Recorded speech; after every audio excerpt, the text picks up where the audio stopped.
Hi hello welcome to our channel. మీరు చూస్తున్నారు 14 dimensions numerology. నేను మీ ఆస్ట్రో న్యూమరాలజిస్ట్ నివాస్ వాల్మీకి. క్రితం వీడియోలో మనం అష్టకవర్గం అంటే ఏమిటి, దాని ప్రాధాన్యత ఏమిటి, దాని ద్వారా ఏ విషయాలని ఒక పర్సన్కి సంబంధించి తెలుసుకోవచ్చు పాయింట్ ఆఫ్ రేంజ్లో అనే విషయాలని డిస్కషన్ చేస్తూ మనకి సర్వాష్టకవర్గు వచ్చేంత వరకు అష్టకవర్గుని ఫార్ములా టేబుల్తో మనం ఎలా వేసుకోవాలి మాన్యువల్గా అనే విషయం చెప్పుకున్నాం. ట్రెడిషనల్ ఆస్ట్రాలజీలో ఎందుకు తీసుకోకూడదో కూడా చెప్పుకున్నాం. ఓకే, ఈ విధంగా మనకి అష్టకవర్గం వచ్చింది. ఇప్పుడు ఇది మనం ఇందిరాగాంధీ గారిని ఉదాహరణగా తీసుకొని చేసాం. అయితే ఇప్పుడు ఇందిరాగాంధీ గారి వివాహం ఎప్పుడు జరగాలని ఉంది, దీని ద్వారా న్యాచురల్గా ఎప్పుడు జరిగింది, అలాగే ఇందిరాగాంధీ గారి మొదటి సంతానం ఎప్పుడు కలగాలని ఉంది, ఎప్పుడు కలిగింది, అలాగే రెండో సంతానం ఎప్పుడు కలగాలనుంది, ఎప్పుడు కలిగింది, ఈ విషయాలను చూద్దామండి. దీన్ని బట్టి మనం ఎవరైనా సరే ఈ విధంగా తెలుసుకోవడానికి వీలుంటుంది. అయితే ఇక్కడ మరణానికి సంబంధించిన విషయాన్ని నేను ఇప్పుడు చెప్పటం లేదు, ఎందుకంటే అది ఒక ప్రత్యేకమైన వీడియోగా చేయాలి. అంటే వీటిలాగా ఒక ఫిక్స్డ్ ఫార్ములాస్ ఉండవు, వాటిని కొంచెం బ్రాడ్గా చేయాలి. అందుకని థర్డ్ పార్ట్లో నేను దాన్ని వివరించే ప్రయత్నం చేస్తాను. ఇప్పుడు ఇవి చూద్దామండి. ఓకే, ఇప్పుడు మనకి ప్రతి అంశానికి కూడా వివాహము, మొదటి సంతానం జననము, రెండో సంతానం జననము, ఇలా ఏ భావాలను చూడాలో లిస్ట్ ఉంటుంది మన దగ్గర. వివాహానికి 2, 7, 11 భావాలు, మొదటి సంతానానికి 2, 5, 11 భావాలు, రెండవ సంతానానికి 2, 5, 7, 11 భావాలు, ఈ విధంగా మనకి పెద్ద లిస్టే ఉంటుంది.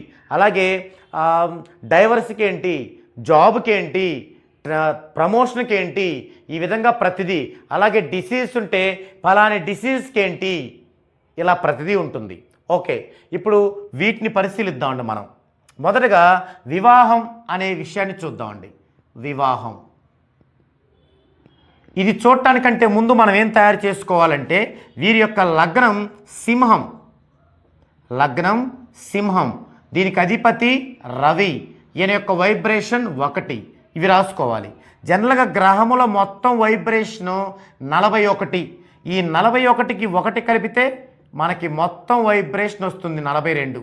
ఇలా తయారు చేసుకోవాలి ఎవరికి వాళ్ళకే మనం. 42 అనేది గ్రహాలు ప్లస్ ఈ యొక్క లగ్నం యొక్క మొత్తం వైబ్రేషన్. కానీ మనకున్న సర్వాష్టకవర్గులో అన్ని గ్రహాల వైబ్రేషన్ 429. ఈ 42 429ని దీన్ని ఇక్కడ ఉపయోగించాలి మనం. అదే ఇంకొకరికి సింహలగ్నం కాకుండా కన్యా లగ్నం రావచ్చు, దాని అధిపతి బుధుడు, దాని యొక్క వైబ్రేషన్ 5, అప్పుడు ఇక్కడ 5 వస్తుంది, అప్పుడు 41, 5, 46 వస్తుంది. కొంతమందికి ఇక్కడ మేష లగ్నం రావచ్చు, మేషానికి అధిపతి కుజుడు, కుజుడు యొక్క వైబ్రేషను 6, సో అప్పుడు ఇక్కడ 6 వస్తుంది లగ్నం దగ్గర. ఇక్కడ 40, ఇది 41 మారదు, 41 + 6 47 అవుతుంది. ప్రజెంట్ ఇందిరాగాంధీకి గ్రహముల మొత్తం వైబ్రేషన్ 42, అసలు జెన్యున్గా ఉన్న వైబ్రేషన్ 429. సో ఈ రెండింటిని ఉపయోగించాలి మనం.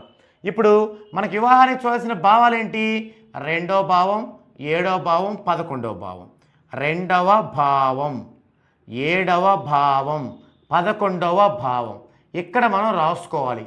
ఈ భావాలకి ఎంతెంత బిందువులు ఉన్నాయి, ఎన్నో భావానికి ఏ బిందువు ఉందో రాసుకోవాలి. మనకిక్కడ సింహంలో రాశి చక్రం చూడాలి. మనకిక్కడ ప్లేసు లేదు కాబట్టి అది తీసేసాం, కానీ అది కూడా మన దగ్గర ఉండాలి. ఇప్పుడు చెప్పేటప్పుడు మీరు దాన్ని స్క్రీన్ షాట్ తీసుకొని క్రితం వీడియోలో ఇందిరాగాంధీ గారి రాశి చక్రం మీ దగ్గర ఉండాలి. ఇప్పుడు ఇక్కడే ఉంది 2వ భావం, 2వ భావం ఎక్కడుంది వారికి ఇక్కడే ఉంది. 1, 2 భావాలు సింహంలోనే ఉన్నాయి. అంటే 2వ భావం ఎంత అవుతుంది, ఇప్పుడు 37 బిందులు అవుద్ది. 1వ భావం అయినా 37 బిందులు అవుద్ది, 2వ భావం అయినా 37 బిందులు అవుద్ది. ఇక్కడ 2వ భావం అంటే 37 బిందువులు అది. మరి 7వ భావం ఇది 2 అయింది, తర్వాత మనకి ఇక్కడ 3 వస్తుంది, డైరెక్ట్గా 5 లేదు, ఇక్కడ 4 వచ్చింది, 5, 6, 7, అంటే 7, 8 ఇందులో ఉన్నాయి. 7వ భావం 31 బిందువులు. మీకు అక్కడ రాశి చక్రం చూస్తేనే అర్థమైంది, లేకపోతే కన్ఫ్యూజ్ అవుద్ది. ఇది 7 అయిపోయింది. నెక్స్ట్ 11, 7, 8 ఇక్కడే ఉన్నాయి. 9 తర్వాత ఇది గ్యాపు 10, 11, ఇది 11వ భావం 38 బిందువులు. ఇది ఇలా అన్ని బిందువులు రాసుకోవాలి.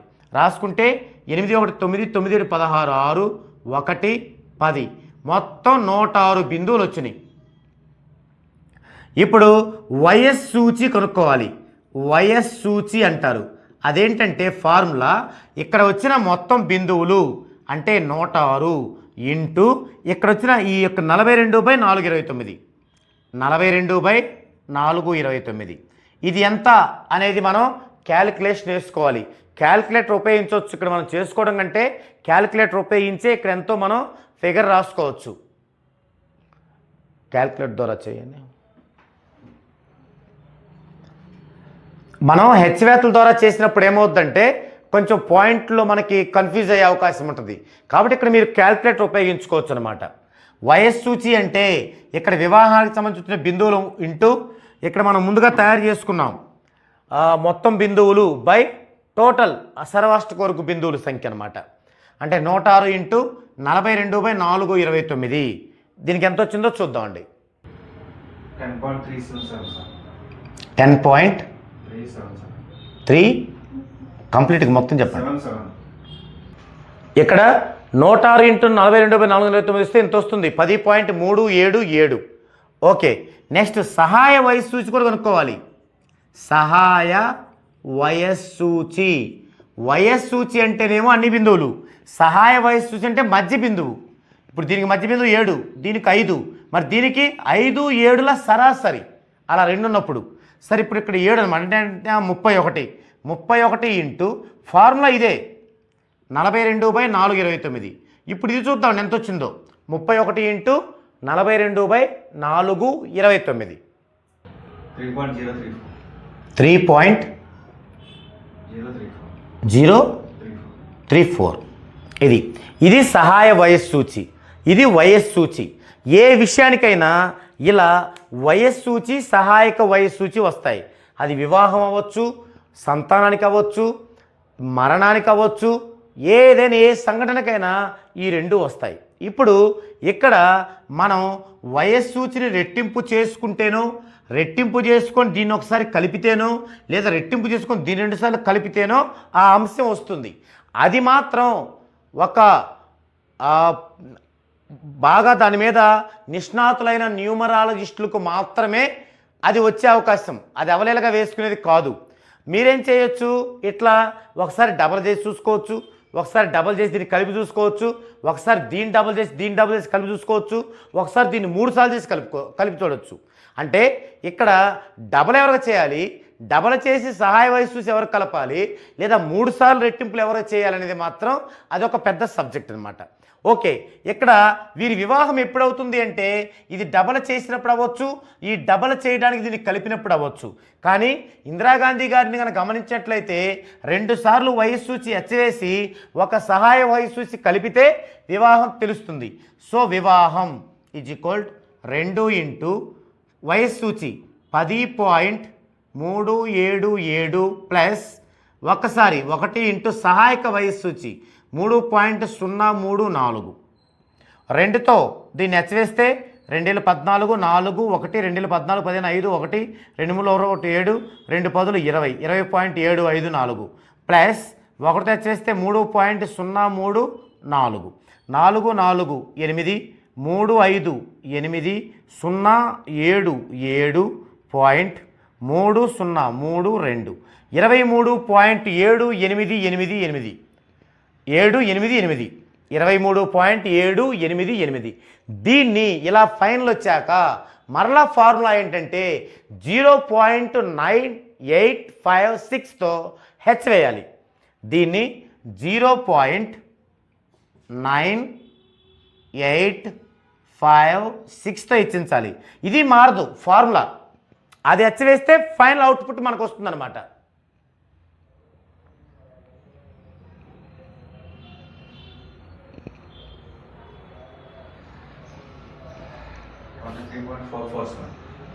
ట్వంటీ 3.44. ఇది ఇన్ని ఇయర్స్లో తనకి వివాహం అవ్వాలి అంటే 23 దాటింది అంటే 24వ సంవత్సరం తనకి వివాహం అవ్వాలి.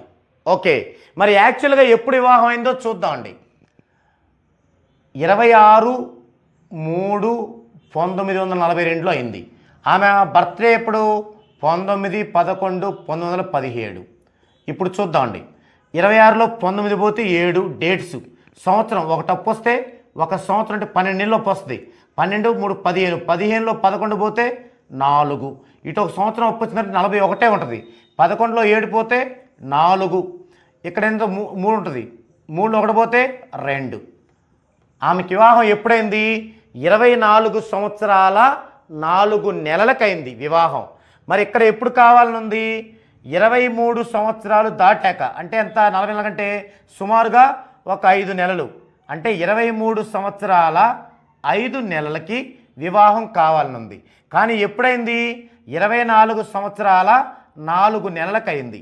అంటే ఎంత డిఫరెన్స్ ఉంది దీనికి? ఇక్కడ ఒక 7 11 నెలల డిఫరెన్స్ ఉంది. 11 నెలల డిఫరెన్స్. ఇప్పుడు మనం విషయానికి వద్దామండి. మనం ఏం చెప్పుకున్నాం?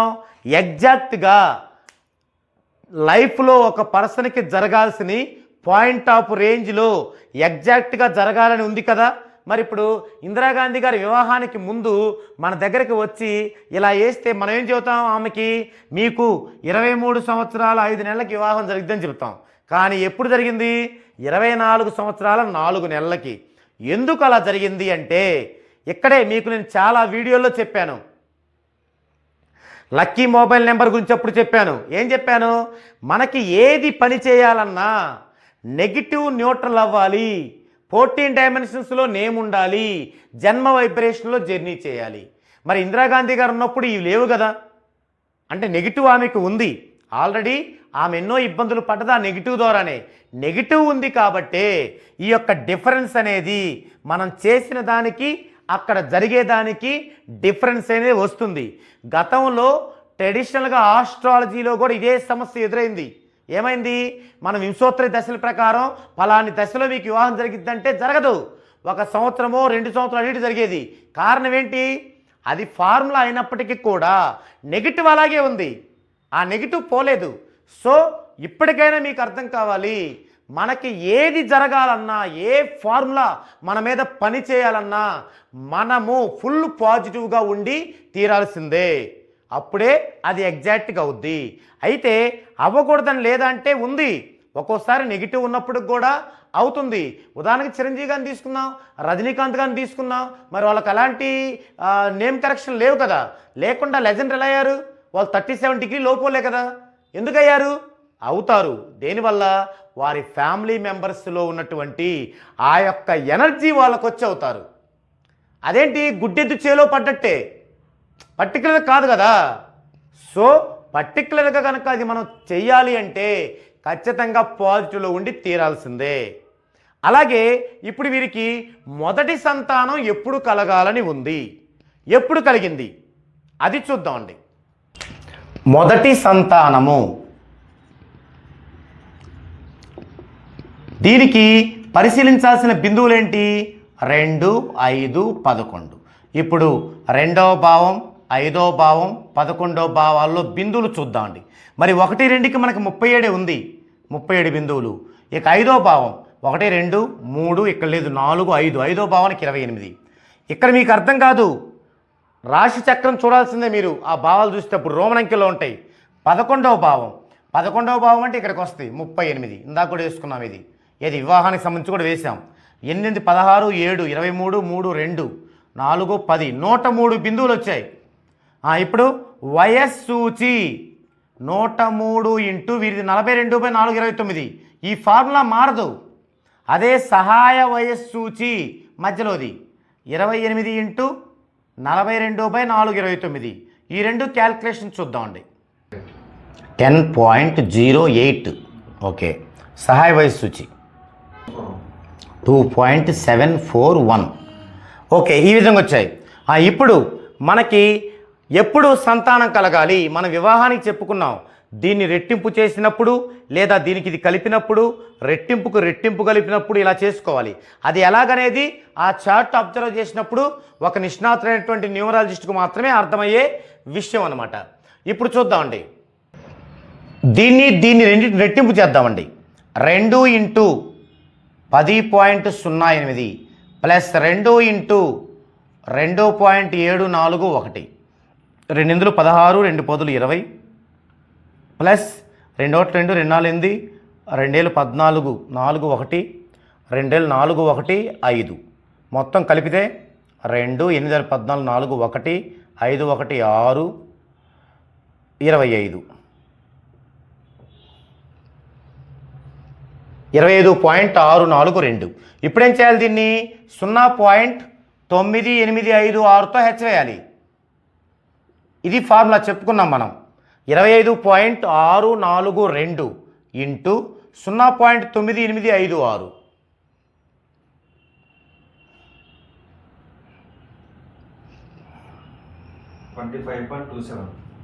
25.27. ఇది ఇన్ని సంవత్సరాలు అంటే 25 సంవత్సరాల తర్వాత అంటే 26వ సంవత్సరంలో మొదటి సంతానం కలగాలని ఉంది. మరి యాక్చువల్గా ఎప్పుడు కలిగిందో చూద్దామండి.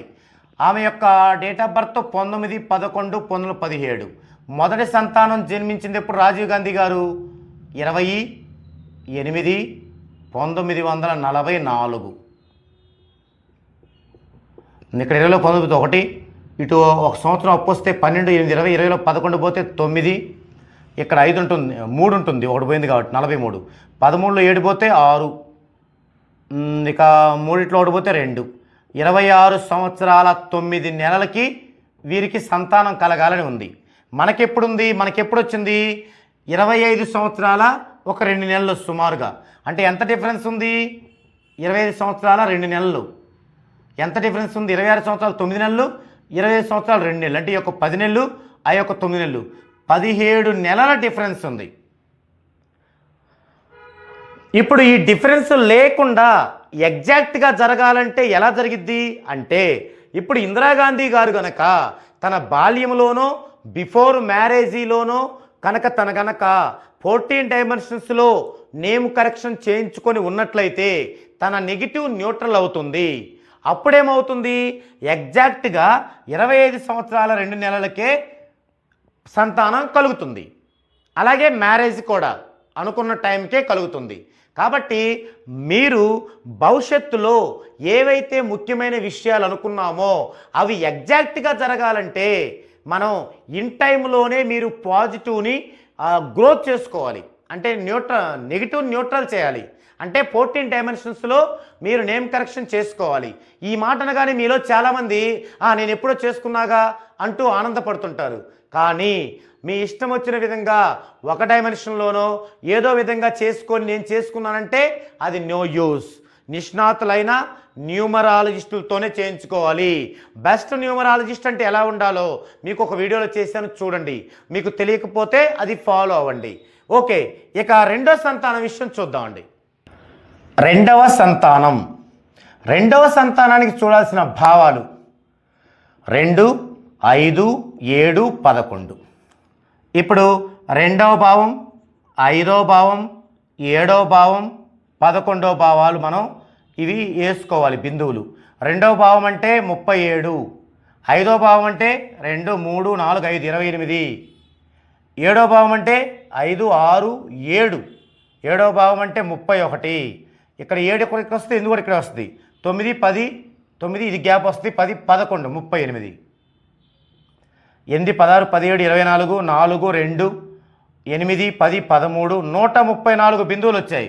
ఇప్పుడు ప్రధాన వయస్సు సూచి చూద్దాం. క్యాలిక్యులేషను ప్రధాన వయస్సు సూచి 134 ఇంటూ 42/429. ఇది మారదు, ఒక పర్సన్కి ఇది మారదు. ఇక అలాగే సహాయ వయస్సు సూచి ఇక్కడ 2 వస్తాయి. మీకు 3 నెంబర్లు వచ్చినప్పుడు మధ్యలో వస్తుంది, 4 వచ్చినప్పుడు మధ్యలో 2 యొక్క సరాసరి మధ్యలో 2 వస్తాయి. అయితే ఈ రెండిటికి ఒక్కొక్క దానికి కనుక్కోవాలి ఫస్ట్ మనం. అంటే 28 ఇంటూ 42/429, 31 ఇంటూ 42/429 కనుక్కొని ఇటు సరాసరి చూడాలి మనం. అది మనకి సహాయక వయస్సు సూచి అవుతుంది. ఫస్ట్ ప్రధాన వయస్సు సూచి కనుక చూసినట్టయితే ఎంత వచ్చిందంటే 13.11 వచ్చింది. ఇక సహాయ వయస్సు సూచికి 2 వచ్చాయి కాబట్టి ఫస్ట్ ఇది చూద్దామండి. 2.741. ఇక రెండోది చూద్దామండి. 3.034. ఇక్కడ ఇది ఒకటే చేసుకోవాలి మనం. అంటే ఇది సరాసరి తీసుకొని 2 కూడి సగం చేయాలి. 2 కూడితే 5, 7, 7, 5. దీన్ని 2తో భాగించాలి. 2 రెళ్ళు 4, 1 17, 2 16, 17 2 16, 15 2 14. సో సహాయక వయస్సు సూచి అంటే 2.887 ఇది ఇలా వస్తుంది. ఇప్పుడు ఇదేం ప్రధాన వయస్సు సూచి, ఇది సహాయక వయస్సు సూచి. ఇప్పుడు దీన్ని రెట్టింపు చేద్దామండి. 2 × 13.11 ప్లస్ 2 × 2.887, 2 11 22, 2 13 26 ప్లస్ 2 14 4 1 2 16 17 7 1 2 16 17 7 1 2 4 1 5 ఇది. సో ఇప్పుడు 4 0 4 7 2 9 9 26 5 31 ఇంటూ ఏం చేయాలి 0.9856తో హెచ్ వేయాలి. 31.53 అంటే రెండో సంతానం 31 సంవత్సరాల 6 నెలలకి కలగాలి అని ఉంది. కాబట్టి నెగిటివ్ ఉన్న వాళ్ళకి ఎగ్జాక్ట్గా రాదు. మరి ఎంత వచ్చిందో చూద్దామండి. వీరి యొక్క బర్త్డే 19/11/1917. మరి రెండో సంతానం సంజయ్ గాంధీ గారిది 14/12/1946. తీసేస్తే ఇక్కడ డేస్ తీసేద్దాం. సంవత్సరాలు చూస్తే ఇక్కడ 1 సుమారుగా 16 లేడిపోతే 9, 3లో 1 పోతే 9 3 2 29 అంటే 29 సంవత్సరాల 1 నెలకి తనకి రెండో సంతానం కలగాలని ఉంది.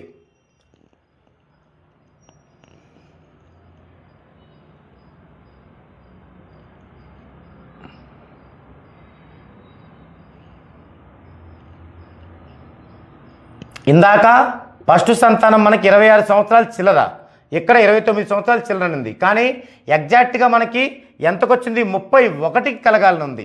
అంటే ఇక్కడ 29 11 ఇది 1 నెల 30 మొత్తం సంవత్సరం 7 నెలల డిఫరెన్స్తో జరిగింది. ఈ డిఫరెన్స్లన్నీ కూడా మనకెందుకు ఉపయోగపడుతుంది? అసలు ఈ ఎగ్జాంపుల్ మనకు ఎందుకు ఉపయోగపడుతుందంటే మనం గనక 14 డైమెన్షన్స్లో నేమ్ కరెక్షన్ చేయించుకొని మనం గనక జన్మ వైబ్రేషన్లో జర్నీ చేస్తే ఇలా గనక క్యాలిక్యులేషన్ చేసుకుంటే ఎగ్జాక్ట్గా మనకు జరగాల్సిన దానికే జరుగుతూ వస్తుందన్నమాట. దానివల్ల మనకి ప్రయోజనం ఏంటి? ఇది వివాహం అంటే ఓకే, తర్వాత చిల్డ్రన్స్ ఓకే, ఇవి కాకుండా మనకి రేపు ఒక మంచి బిజినెస్లో ఒక స్టార్డమ్ కావాలి, అది పలాని సంవత్సరం జరుగుతుంది అంటే ఆ సంవత్సరానికే మనం దాన్ని క్యాచ్ చేయొచ్చు అనమాట. ఈ విధంగా ఇంకొకటి మనకి దీంట్లో ఏవైనా మనకి నెగిటివ్స్ ఉన్నాయనుకోండి, ఉదాహరణకి ఏదైనా రోగము, ఏదైనా మరణము, ఇవన్నీ నెగిటివ్స్. ఇవి గనకైతే మనకి ఏ టైంకై రావాలో ఆ టైంను మనం అధిగమించడానికి కూడా ఇది తెలుస్తుంది మనకి. అంటే ఇప్పుడు ఉదాహరణకి 20 సంవత్సరాల ఒక పర్సన్కి 42 ఏళ్లలో మరణం సంభవిస్తుంది అని ఉంది.